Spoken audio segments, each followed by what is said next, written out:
Perkenalkan, nama saya Dwisti Sri Agustin dari Program Studi Pendidikan Kimia FKIP Universitas Sriwijaya.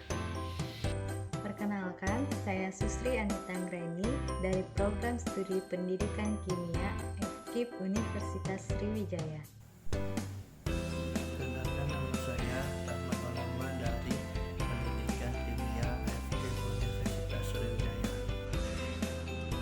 Perkenalkan, nama saya Fadila Sira dari Program Studi Pendidikan Kimia Universitas Nusa Cendana Kupang. Tujuan pembelajaran, mahasiswa mampu menerapkan pemikiran logis, kritis, sistematis, inovatif dalam konteks peranan protein dalam kehidupan sehari-hari.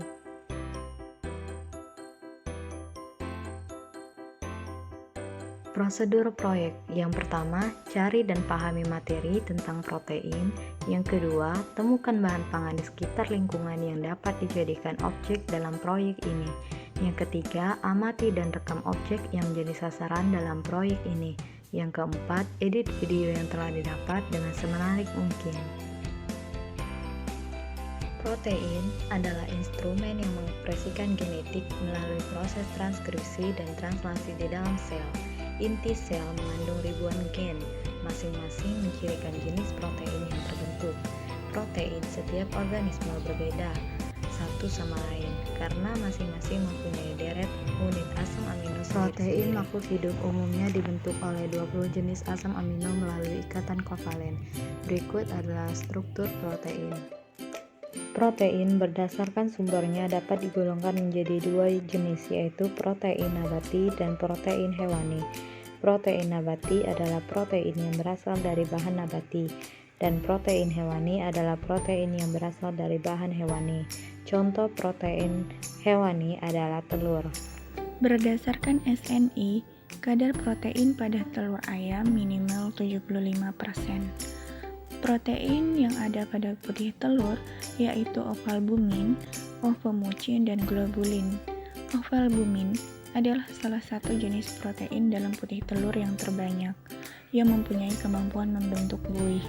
Protein ini pada pembuatan kue akan menggumpal saat dipanaskan dan akan mempengaruhi struktur dan tekstur kue yang dihasilkan. Ovalbumin tidak akan hilang akibat pengocokan dan jumlahnya tetap sama dengan kandungan telur segar.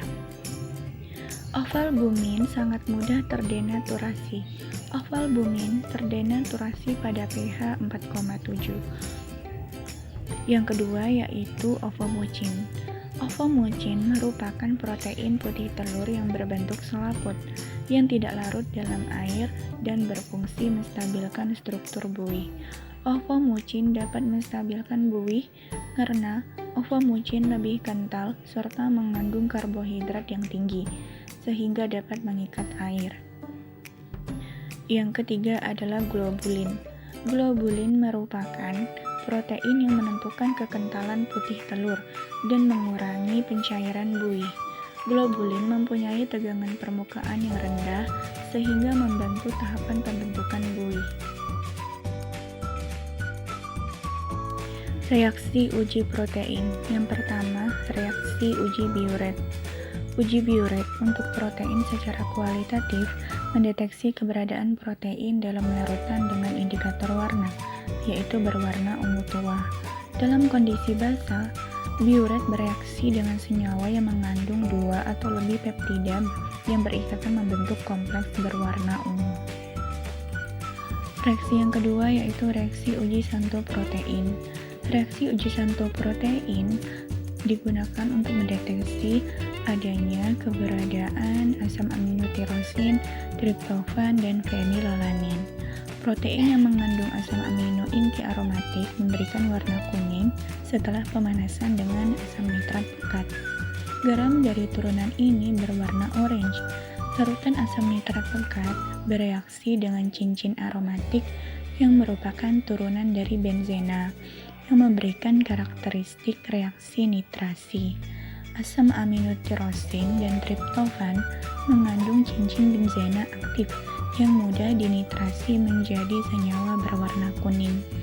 Cincin aromatik fenilalanin tidak bereaksi dengan asam nitrat meskipun mengandung cincin benzena, tetapi tidak diaktifkan sehingga tidak akan bereaksi.